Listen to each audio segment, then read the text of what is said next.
And I have to give a special shout out right from the top for our awesome program assistants, Catherine Way, who helped me put together these slides, as well as Caroline McDonald, who did a lot of work with those blog posts that hopefully you'll be able to check out on our website as well.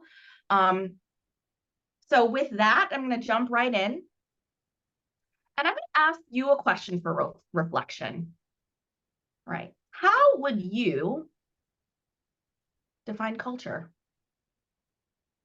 If you would like to, feel free to pop it in the chat. But even if you just want to think for a moment for yourself, how are you defining culture?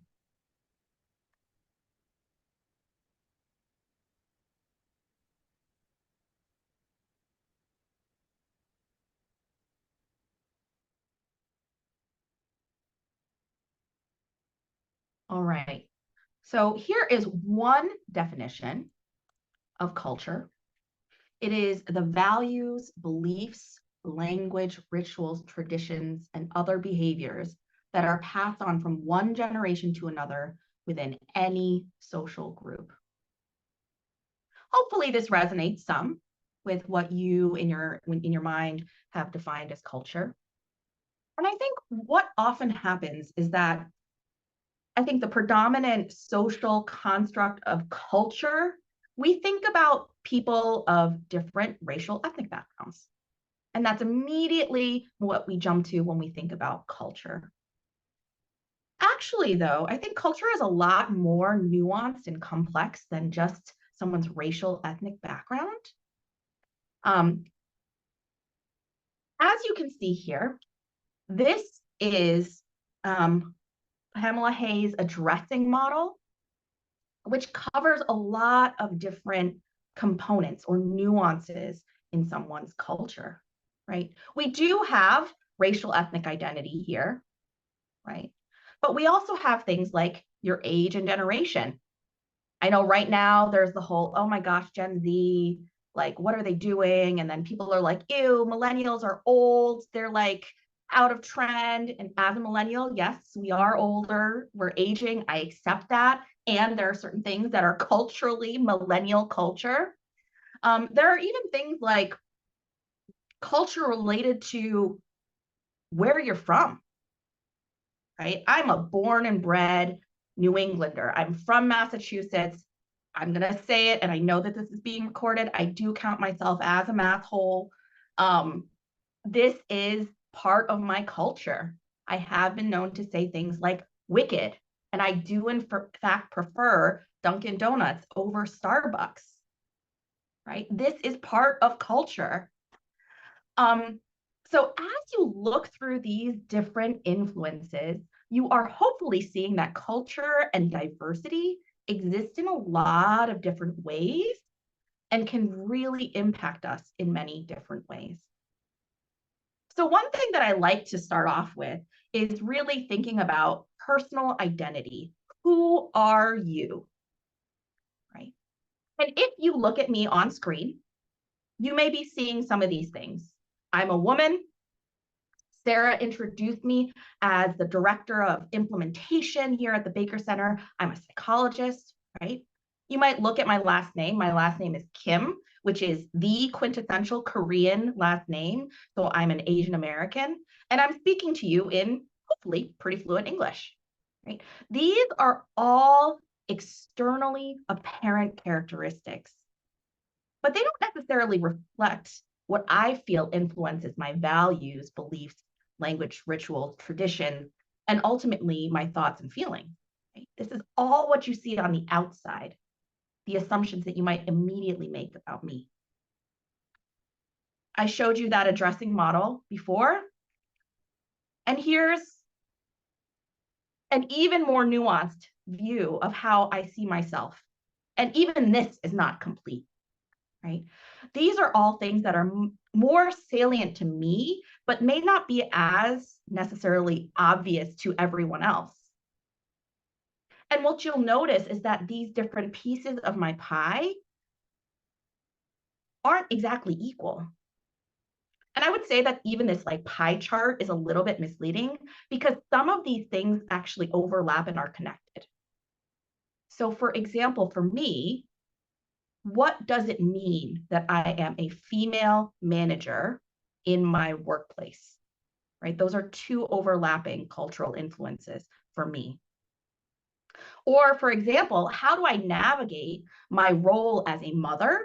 I have two beautiful young children with the fact that I have a very demanding full-time job, right? And I will not go down the tangent about the expectations on women in the workplace while also being fully present as mothers, right? So, stepping back, why does it even matter that we understand the different dimensions of identity and culture? Right? It's because culture impacts the values that we hold. It impacts the way that we form relationships and interact with each other. And then even how we process our thoughts and emotions and respond to them. And we are living in an increasingly diverse society. So now how does this all relate to treatment for kids, being in the therapy room, right? These pieces will influence what I bring into the therapy room and how I understand them and how I make use of the skills that I'm learning in therapy if I were the client or the patient. Okay? So for example, I said I'm a mom and I might be struggling with my child's behaviors and say, you know what, I want to work with a therapist to help manage these behaviors. Um, and the therapist says, we're going to work on some positive behavior management strategies. I want you to give your kid a lot of praise, and we're going to set up a reward system. And I want you to really think about how we're doing a lot of really high quality one-on-one time or special time between you and your kid. These are all quintessential effective components of what we call parent management training or behavioral parent training, right? But here are some places that I might get caught up because of my identity. So, as a child of Korean immigrants myself, I will say that praise is not inherently part of Korean parenting, right? So, in my mindset, I have to shift from what my parents modeled or didn't model, right? Giving a lot of praise to then actually having to make the effort to give praise consistently. And then there's also this debate of like, should I be praising my kid for expected behaviors? Right? They should be putting away the dishes without me asking them. Why would I praise them for putting away the dishes? Right? So I think this is one leap that I have to make in order to make this strategy work for me. Or another example, going back to being a female manager, right? This could be for any female manager and has nothing to do with racial ethnic identity, right? So at the office, I might be balancing supporting my team and making sure that their needs are met and they're doing high quality work while also facing some covert and overt sexism, right? And then you think about it, I'm also a mom. So, I spend the whole workday managing all of this stuff and I'm drained emotionally. And then I go home and my therapist told me that I have to interact positively and do a lot of one-on-one time with my very bouncy child.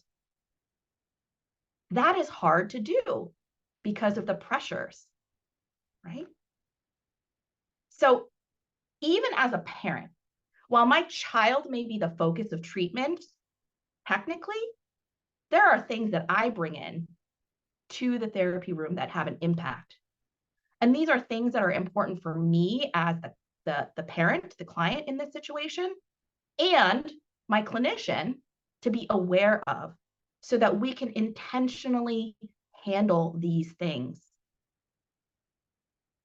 So I want you to take a moment and just think for yourself, what does your identity pie look like? What are the things that are salient to you, right? If you're in the therapy room as a client, or even as a clinician, what are you bringing in?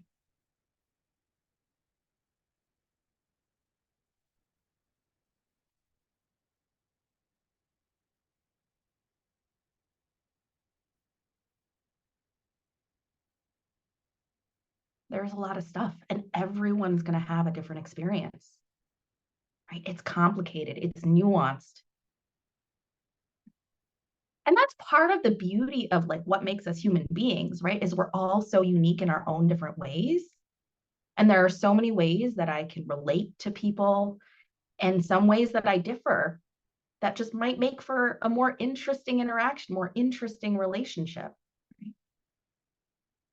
So all this to say, culture and identity are hugely multifaceted and really important to our mental health and how, oops, they're important to our mental health and just how we may navigate the therapy space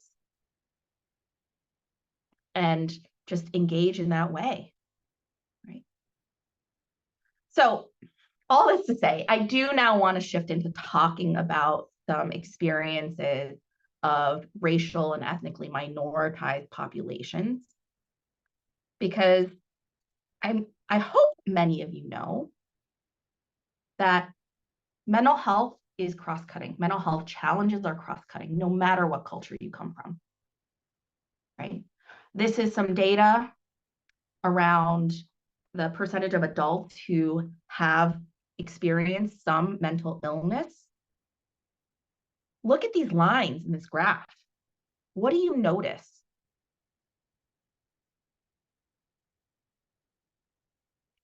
I mean, generally speaking, I think what you're noticing is that, hey, the lines for Black and Latino folks is pretty close to those for white folks. Right? The Asians, myself being Asian, I imagine there's a little bit of underreporting because the high level of kind of internalizing, kind of internalization of challenges in our culture, right? So mental health challenges, a lot of people experience them. Now let's talk about care. Look at this graph. If we're talking about any services, first of all, the last graph showed roughly 40 to 50% of people are experiencing some kind of mental health challenge. And only, not even 20% of those people are actually getting care. So point number one, that is awful. We need to work on that, right? And we need to especially work on that for our historically minoritized groups, right? Look at these graphs. Our Black, Latino, and Hispanic and Asian community members have less access to mental health. This is a disparity. So why does this even matter, right? We cannot continue to allow this to influence how people live their lives. Right? Also, it's important for us to be aware of the fact that there are these disparities because there are also a lot of challenges in the way that the people who do access care experience care. So there is therapist bias. We are all human beings. We all have some sort of bias, whether we want to acknowledge it or not.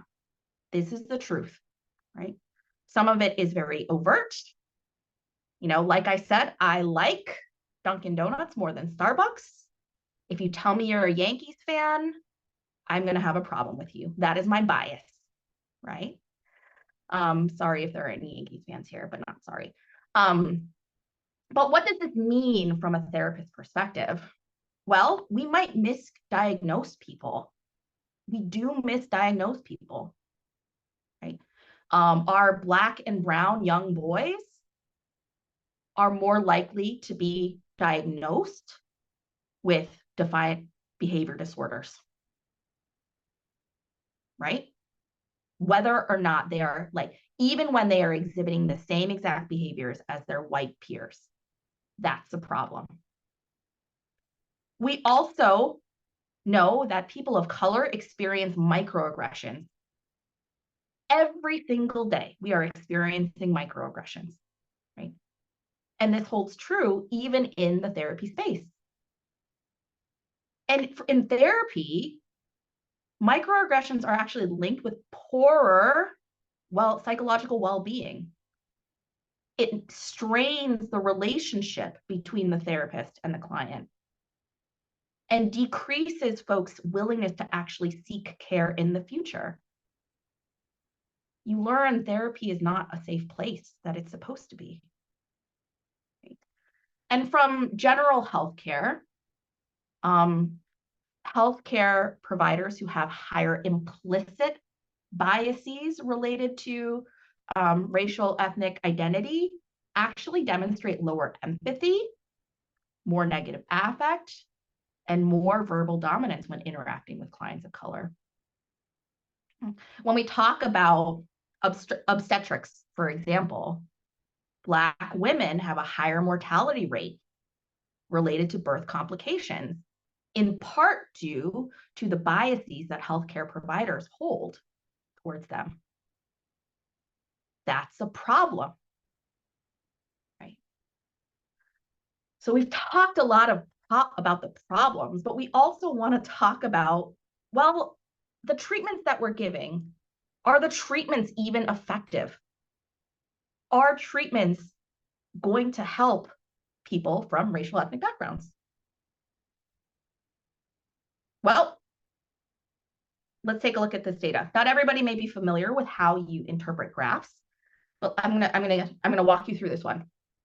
Basically, this is looking at a ton of different studies on treatments being compared for white folks versus people of color. And when we see these bars that go up to this green lines, this is saying that, yes, these treatments are definitely effective for people of color.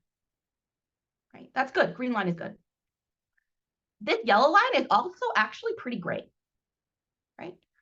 Red line, you know, it is effective for some, but not as strongly as some of these other areas.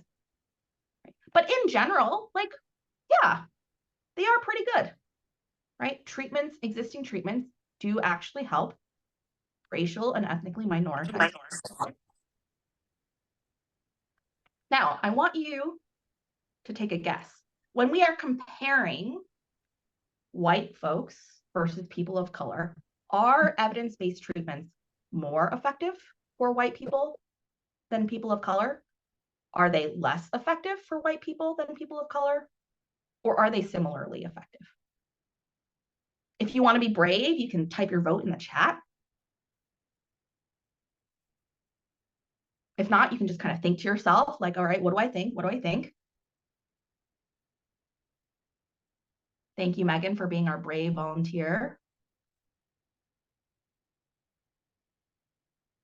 All right, so I'm seeing a lot of A's. A lot of people think that evidence-based treatments are more effective for white people. Guess what?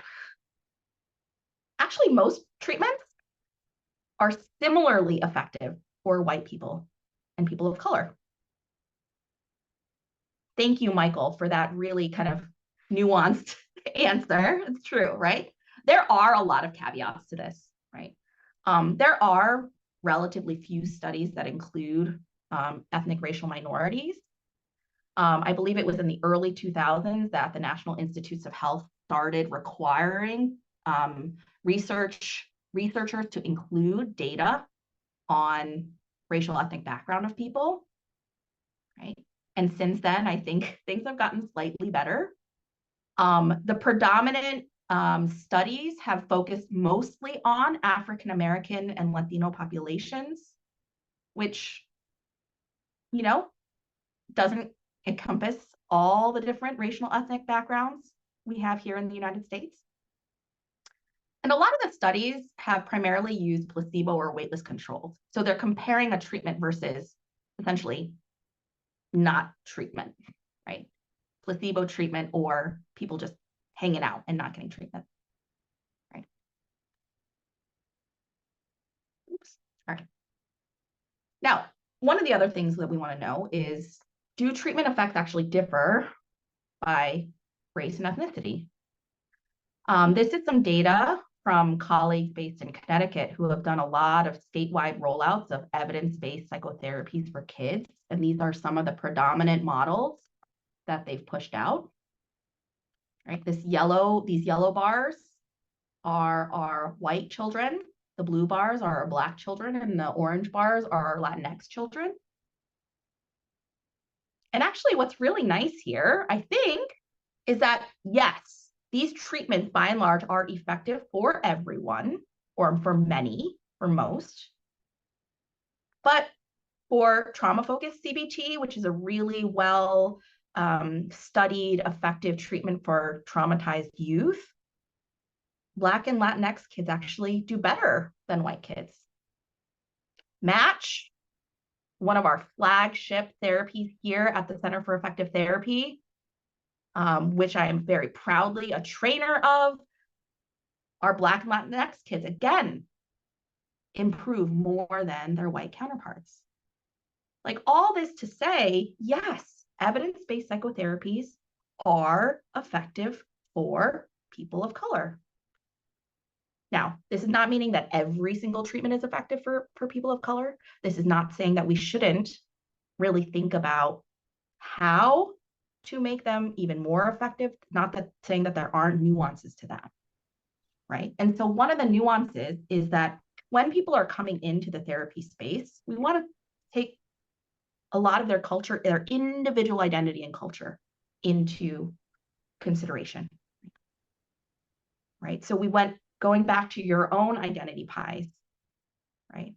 My identity pie, those different pieces, we want to bring them into the therapy room. And so as a therapist, I need to know how to understand the facets that they're bringing in, and then know when I should adapt my treatment, and then how to adapt treatment. So for example, I have a client and this child is called a racial slur at school by a peer, right? This is not an uncommon experience for many of our children of color, right?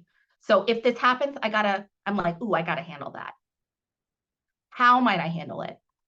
Well, I might work with them through some structured problem solving on how to respond to a peer if it happens again, and how to talk to school staff about it. I also probably, as like, a decent human being, want to validate that that sucked and that is not acceptable, right? So I want to empathize with that child as well, right? That's like baseline, right? But I can push it into how to adapt treatment. Another example, a US-born teen girl has an argument with her immigrant grandmother about being the only child in the house required to help cook. She's got two other brothers who are also teens. They're not required to help cook. So I'm like, okay, she's feeling really bad about this one. What do we do about it? Well, let's practice how to have a calm conversation with your grandmother to share your point of view, right? While also trying to understand where grandma's coming from, right? And how to bring that up in an assertive, effective way, right?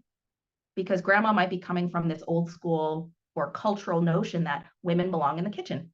It's the women's job to help, right? Versus our hopefully increasingly egalitarian society where the people who are not women are also hopefully expected to cook. So we really want to be careful about identifying when there are opportunities to adapt and tailor our treatment. And we want to know how to adapt the treatment. And I think these are two things that can be difficult for a lot of clinicians, right? So I'm going to walk through some examples of some of the adaptations we could make that could address some of the cultural pieces that are coming into the therapy space, right? So for example, I might be able to provide therapy in a client's native language. Fun fact about me, my Spanish is actually better than my Korean. I'm a relatively fluent Spanish speaker. And when I was working in Los Angeles and had a lot of Spanish speaking clients, I was able to provide therapy in their language, right? That's super cool. I was excited to be able to do that, but that's not the case everywhere, right? Sometimes that's just not an option, right? But there are other things we can do related to language, like using a client's terminology, right? For someone, they may say that, oh, I don't have anxiety, I just have a lot of stress. And if you as a clinician continue to use the term anxiety, it may be off-putting to them.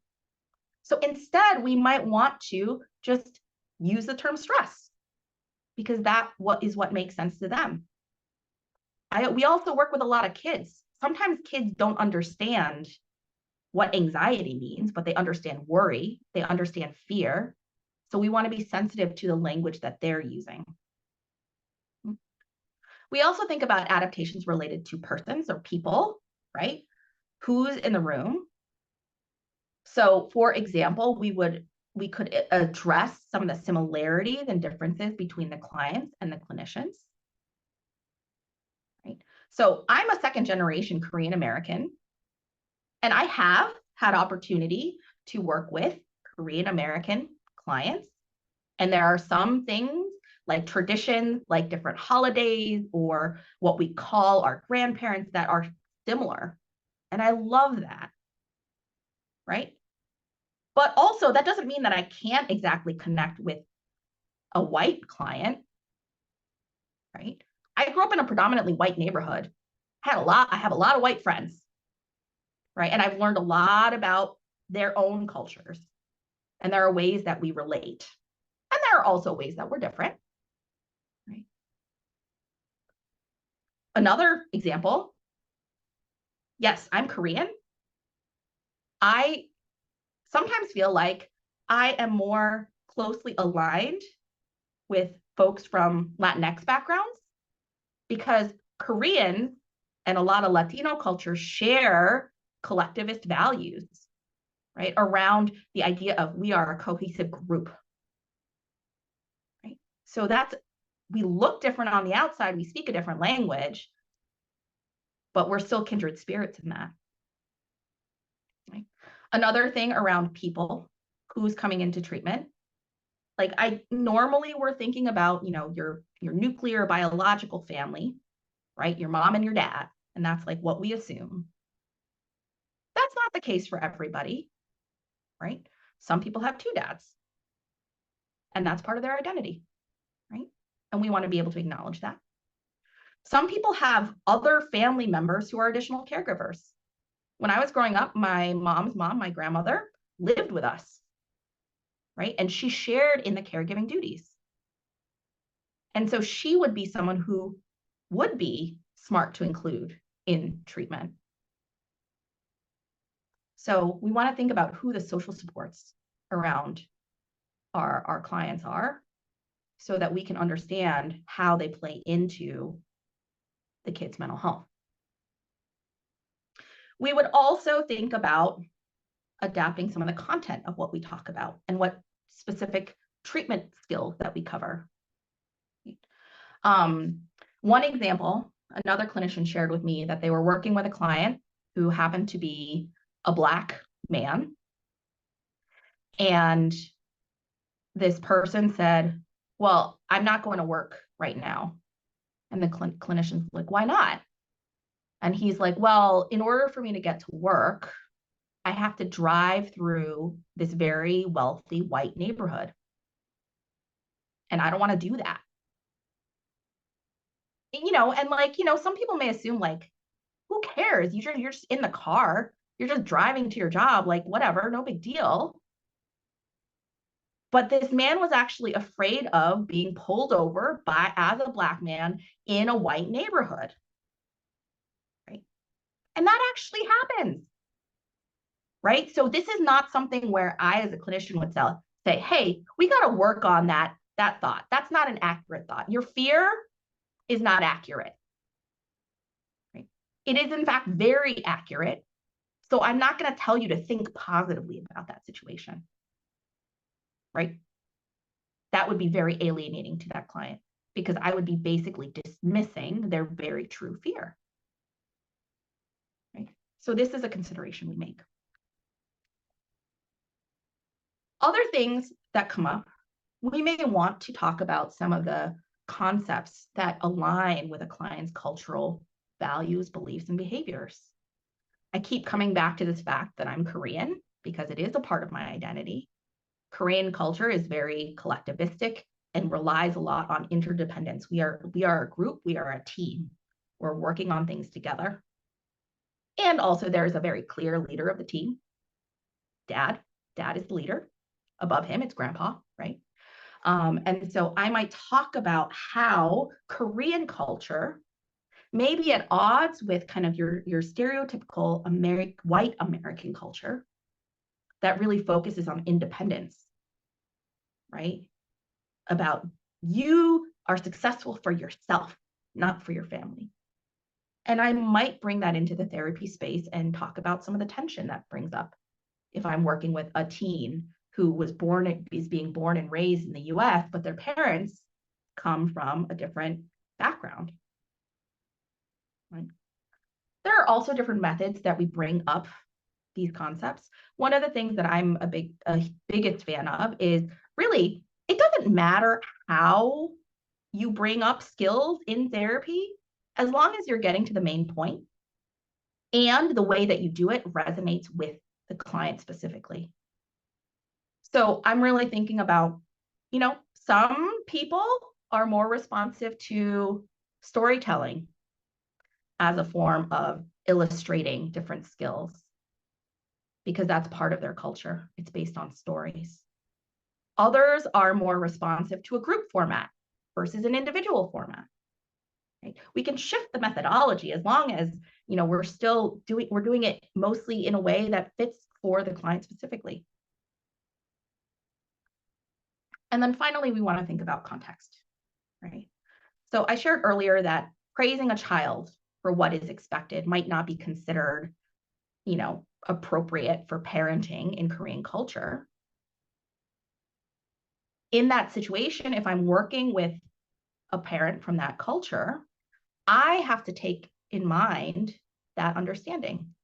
And I want to then explore with the client, the caregiver, how to actually make it relevant. How do we understand this concept of praise so that you can do it with your kid in a way that's genuine to you and to your culture? Right? Or is praise not even going to work at all? Sometimes we have to let go of things, right, that don't align. But what I want to highlight here is a lot of it has to do with the way that we're having the conversation, not necessarily at the end of the day, which skill you are doing or you're not doing, right? So this conversation piece matters. So those are kind of some of the adaptations. Hopefully for those of you who are providers in the room, that gives you an idea of, what to think about as you're working with kids, families. If you're a caregiver and you have a child in care, or you yourself are a client in care, what are some things that you might want to bring up to your clinician to make the treatment feel more relevant to you? I want to shift gears a little bit and talk about something we call oops and ouch. I think that this is something that is becoming more common in a lot of workplaces where we're getting training around cultural humility, diversity, equity, inclusion, and we talk about this framework. We are all people. People make mistakes. I make mistakes all the time.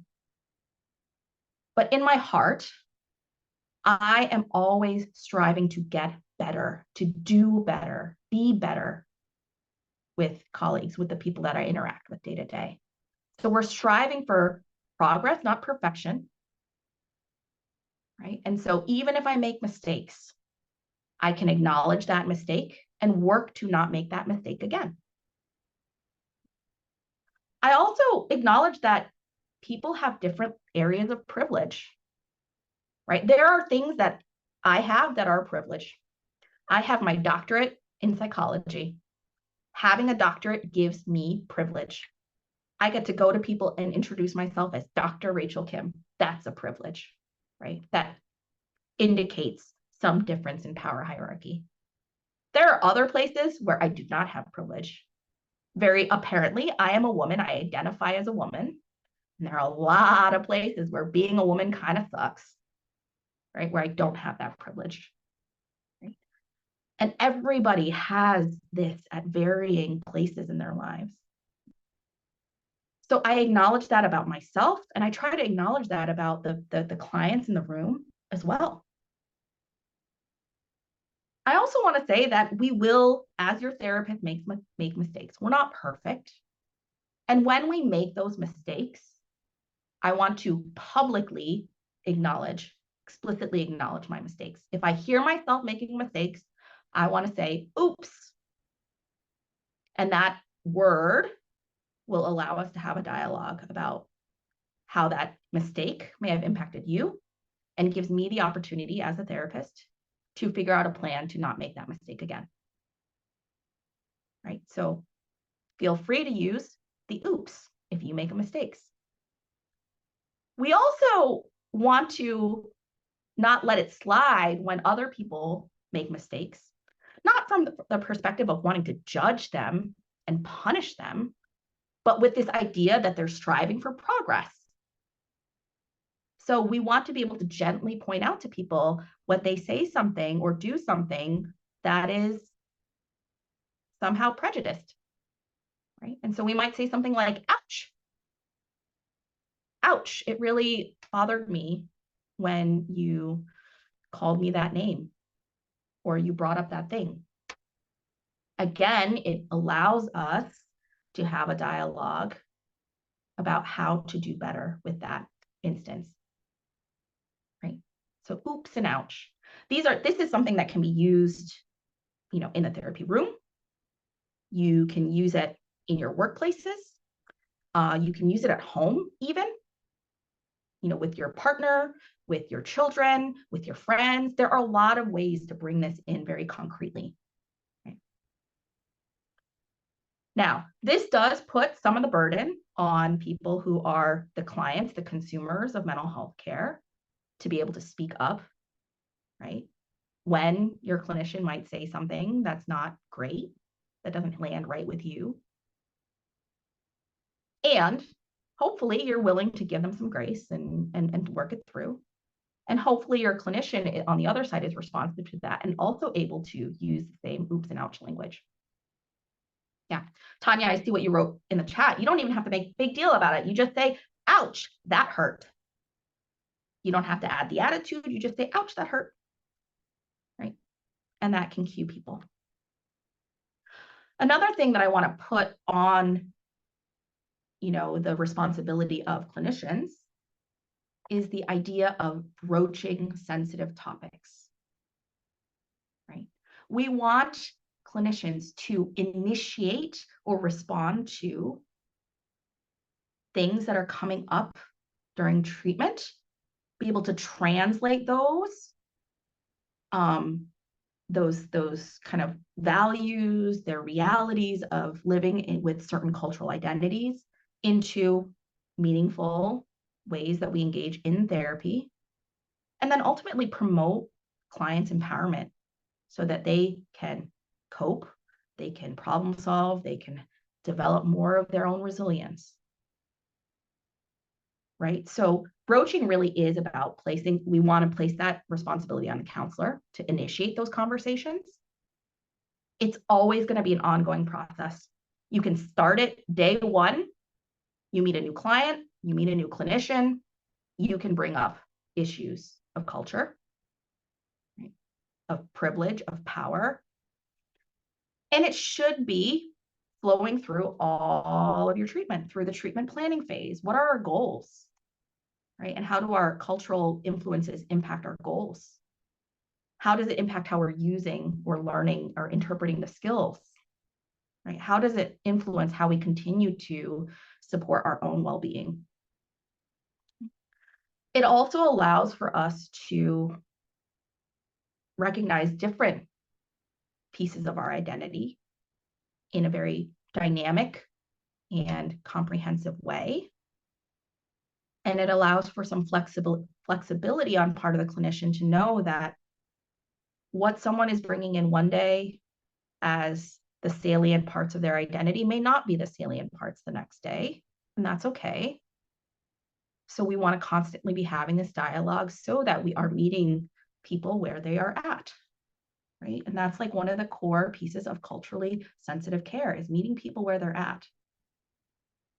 Right? So hopefully for those of you who are providers in the room, you take this idea of broaching into your therapy space. If you are not a provider in the room, if you're a parent or if you're someone who is in care yourself, this might be something you bring up with your therapist and ask, hey, I'd like to be able to bring certain things into the therapy room about my culture. Right? Are you open to having that conversation with me? Or even just say, this is something that's really relevant to me. My Korean identity is something that's really relevant to me. We need to talk about that. Definitely be assertive about it. To wrap up, I do want to say, I think that our staff here at the Center for Effective Therapy are all really, really dedicated and committed individuals who are really trying to their best to be culturally sensitive, culturally humble in the care that we provide. And there's a lot of structure that we actually do have in place to make sure that this is happening. Right? So when a person gets first hired, part of their conversation as they're getting started is about their personal identity. And then they are continuing to have conversations about the impact of their personal identity in their clinical supervision, right?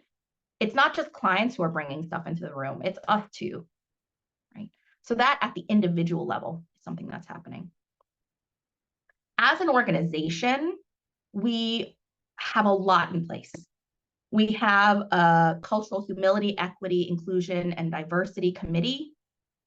And we have our senior diversity officer, Dr. Gary Lyon, who leads all staff training in DEI and who leads specific seminars related to DEI. As a clinic team, we have an educational learning series for our clinicians and all of our trainees. And several of those weeks are devoted to specifically diversity, equity, inclusion. Members of our team have attended some very large trainings and conferences specifically related to anti-racism, bringing in understanding of racial trauma, and we're participating in trainings related to adapting care for multicultural population. Right? As an organization, we are doing all of these things because we know how important it is. And then in treatment, one of the big things at a family's first appointment with us is going through this cultural formulation interview where we specifically ask you about cultural influences that make up who you are and use that to inform how we work with you, right? How do we bring those salient pieces into treatment? And we consult with our colleagues in team meetings around these things, right? Because it is very important.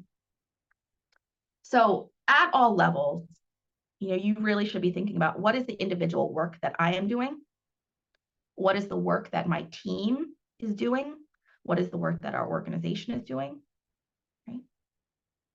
That's on the provider side. For the family caregivers here,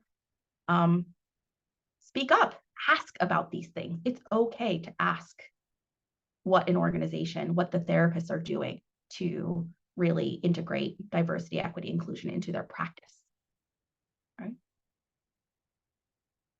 So I think I went a little long, but I do want to take some questions. But before I do that, I do want to give a special acknowledgement to some really dear colleagues of mine.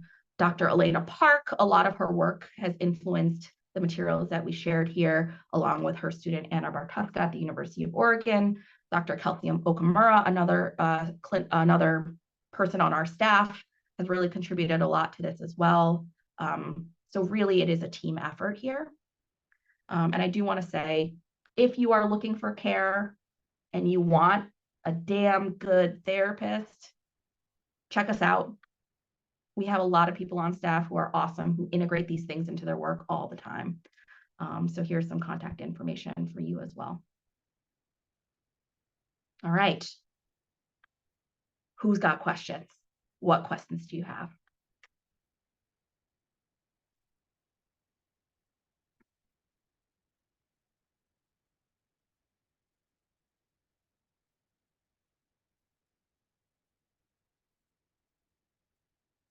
I'm actually wondering, Rachel, if you, or Dr. Kim, if you know of any specific kind of like go-to resources for like clinicians and providers that might provide some of those like adjustments and things like that, just for like additional ideas for, you know, if this is what's coming up. And I know it's complicated because it's so individualized, but I didn't know if you knew of any books or websites or things like that. Yeah, there is. Especially helpful. There's a really good article, peer-reviewed article that came out last year or the year before that a lot of this is based off of. Let me find the citation and I'll drop it in the chat for you. Megan, since I know you, I can send it to you directly, or I can send it out to our clinic staff very directly. But Dr. Stan Huey, Dr. Park, who's here today, have done a lot to understand some of the cultural influences and share on that. Let me just make sure I can find the right slide.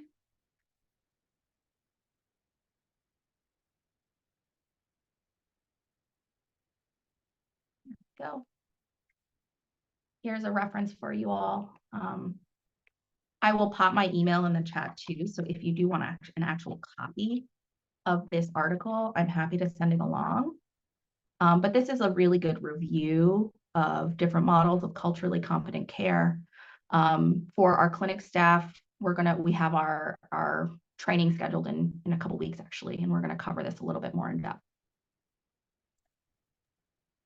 Maybe not to put you on the spot, Dr. Park, but this might be a really nice book idea because you know how like really to get it practical for us providers, like having something you can reference. I don't know, just putting it out there. You know, I'm sure you're just have so much free time for that. Yes.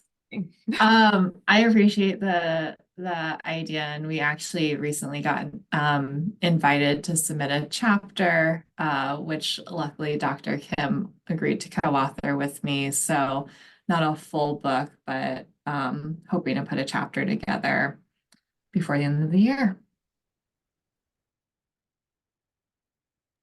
That's incredible. That was like we planted you or something. Check out our book. Shameless self-promotion. I know, I swear this wasn't planned, guys. Just great minds, you know.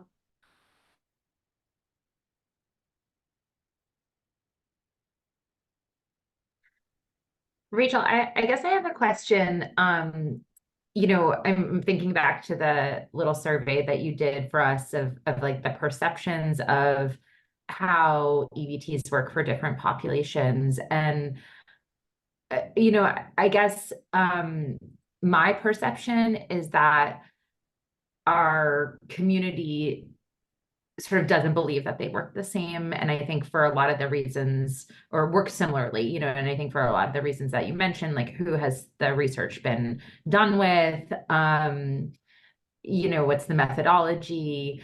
So, you know, in the 2 minutes that you have, like, how do we change that? Because I do think, you know, Elena, and you writing a book chapter is wonderful. And I don't think that non-academic people or non-clinical people, they might not read it. So like, how do we start to change the perceptions of these treatments more broadly in our field? Yeah, I think it's a really like complex and nuanced answer. You know, what I think about is the treatments are the treatments, right? But the vehicle of the treatments is the provider, right? And so what I really think about is, are providers able to integrate these principles into their care? And I think that is more important. Now, how that might land with more of a public audience, I think is really, I mean, I'd have to think about like, do they want me to just come out and say, hey, here's the data, look at this awesome graph, treatments actually work relatively similarly? Some people respond to that kind of thing. Look, there's a study, right? And like, here's a citation, and like, we make a flyer about it. You know, that might be something we do. I think there are more in-depth talks we could do, like really digging into the research and showcasing how the treatments may or may not be similar, because part of our job is to be able to kind of interpret all the scientific mumbo jumbo and be able to do that. I also think a lot of it comes from experience, right? And we need people who, as people of color, have positive experiences in therapy, who are then able to be advocates to other communities. And I think some of it has to do with just, where do we go to seek support? Who do we view as people who are giving us this support? You know, one of our projects for my specific team that does a lot of external work, led by Dr. Michelle Alto, who's here, is thinking about the church as a place where people seek care, right? And being able to have caregivers meet with other caregivers to normalize some of the experience and to share and process some of the experiences that they have. And if we have one person in there who has had a positive experience with some of our treatments, that word of mouth goes a long way, right? If you find the right people.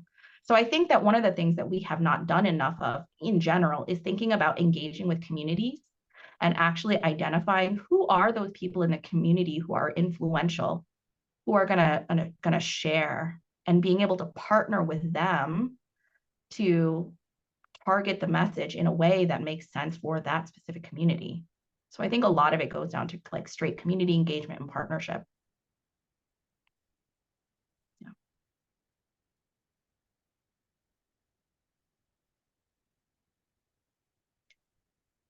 In being mindful of the time, I do want to thank everybody again for coming, and appreciate your engagement and your thoughtfulness in attending today. You know, and please check us out at the Baker Center. If you're not from the Baker Center, we do a lot of great work here. I'm so proud of all the providers that we have on the staff.